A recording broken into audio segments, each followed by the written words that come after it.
Multifamily Mindset Podcast. Think bigger. Hey, what's going on, everybody? Welcome once again to the Multifamily Mindset Podcast. My name is Pruitt, and you know the drill. Today, we're going to dive into a few mindset principles to help you continue to cultivate more growth and better success in your pursuits. My hope is that it's not just in your professional endeavors, but also in your personal endeavors. Quick review and rundown. Again, my name is Pruitt, and I am the founder of Live Life Mission. I am also the resident consultant at MFM, and it's my pleasure to be able to serve this network on a regular basis. And today I wanted to dive into transferable skills and looking back on our history and how this is a powerful tool for cultivating more growth currently in our lives where we're at and building a better future.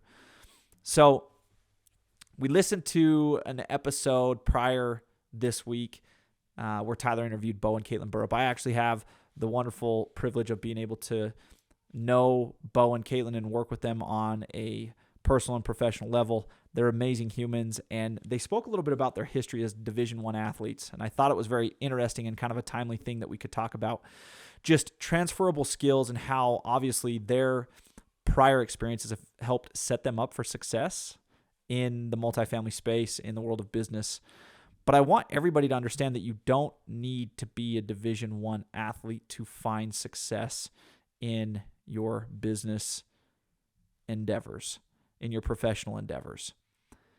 It's important for every single one of us to look back on our histories and remember how far we've come. And it's just something that we, especially when we get into a difficult situation, we don't do very well.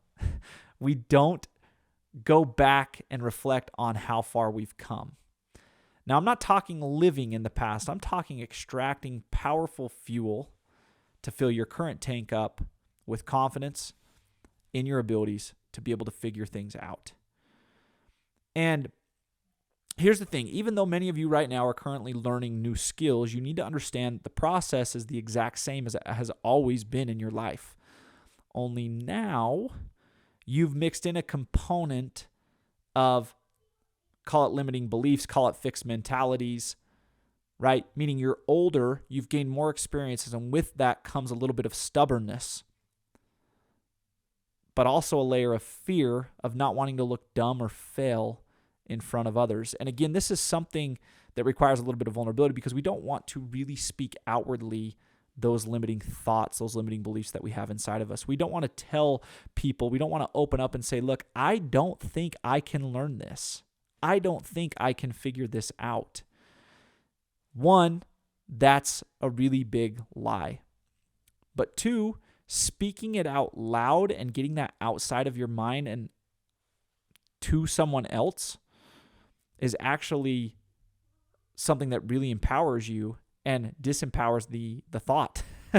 I found that opening up to somebody about the pain that I'm currently experiencing that revolves around a limiting belief or a fixed mentality, when I get that outward and clarify it and share it in confidentiality with someone else, and I'm very strategic about who I share that with, I find that person is able to help me better see the truth of the matter, that I am capable and that this is just a fixed mentality that I'm struggling with. But it's at these key points that I found it super important to look back also on my history and find proof that I am capable of doing hard things. I am capable of learning and developing new skills. And again, you don't have to be or have a history of being a Division I athlete to find that proof. You just need to have experienced hard things. You need to have experienced stretching yourself at some level. Take your skills you've acquired. Here's an invite. Take the skills, do this, go through this process, go through this practice, and whatever those skills are, take what you've acquired and transfer them to where you are at now. But don't just stop there.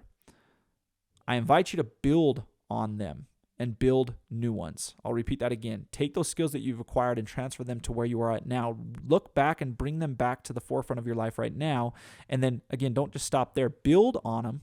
If they're relevant and applicable, build on them. And also look at the landscape as it currently sits with what you're striving to accomplish and identify the new skills that you can work on developing.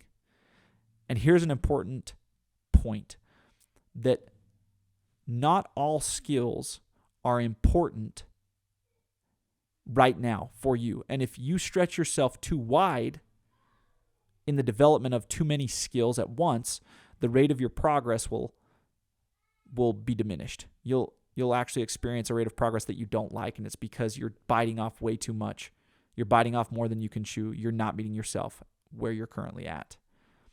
What's essential right now for every single one of us has always been a question I look at during all seasons of my life. Again, what's essential right now? It's a question that I've looked at all seasons of my life, and it's something that I invite you to do. We get ahead of ourselves. It is something that happens. Driven people sometimes have a tendency, and it's not just driven people, all people looking to make progress and grow, we have a tendency to get ahead of ourselves. And we miss important details, keeping us stuck. And what's essential at this time right now all depends on what it is you're striving to accomplish and at what stage of that process you are at right now. And no matter how hard you try to speed that process up, you can't. It's called a process for a reason.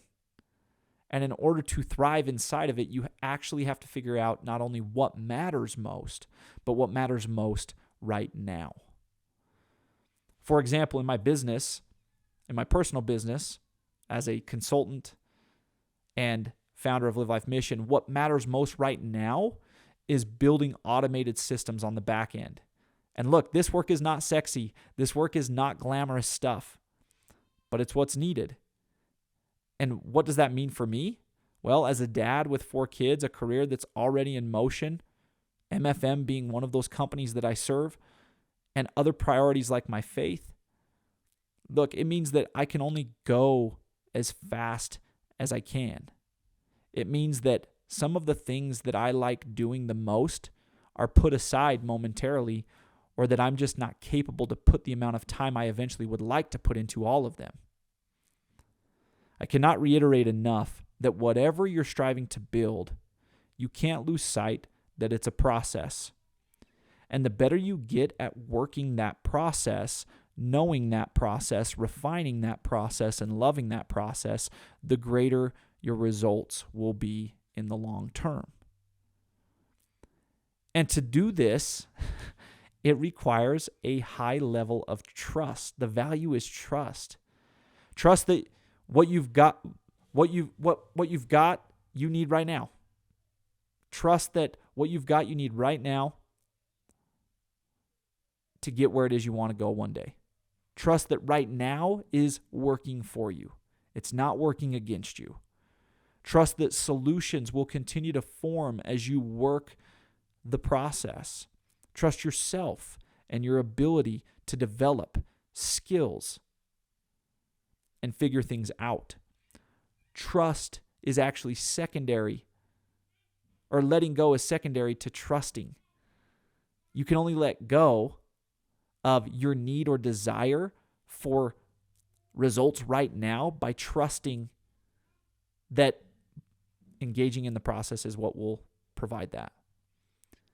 You can unmarry yourself from the results and engage more in the process as time continues forward. And as you do that, you will find that it opens you up to all new types of solutions, all better types of progress. Trust really is one of the most important values, not just as somebody in a profession, not even just for someone in their professional life, but also in their personal life. Trust that it's going to work out. Trust that if you do these things and you forget about your need for those results, that it's all going to work out. Trust that God's got you. He's got your back, that your team's got you. They've got your back, and that everything is working in your favor. Even the tough, hard maybe not so perfect results that you are seeing right now. It really is one of the most important values that you can learn to grow and live by. My friends, these are my thoughts as I've sat down and listened to Bo and Caitlin and just watched their story unfold in the multifamily space and just as people and leaders in this world. The process is magic. The process is an amazing place to live. And life is too short to lose too much sleep over the imperfect results we're receiving right now. I promise you, the more you learn to trust, the more you learn to develop, the more you tackle your fixed mentalities and conquer these limiting beliefs that are very untrue and lies that we fall victim to telling ourselves at times. The better you get at all of these things, the more success you will find and the more fulfillment you will find in all of your endeavors. As always, it's a complete and absolute pleasure to be able to serve you, your goals, and your journey here on the MFM podcast. My name is Dallas Pruitt, and we will see you guys next time here on the podcast. Multifamily Mindset Podcast. Think bigger.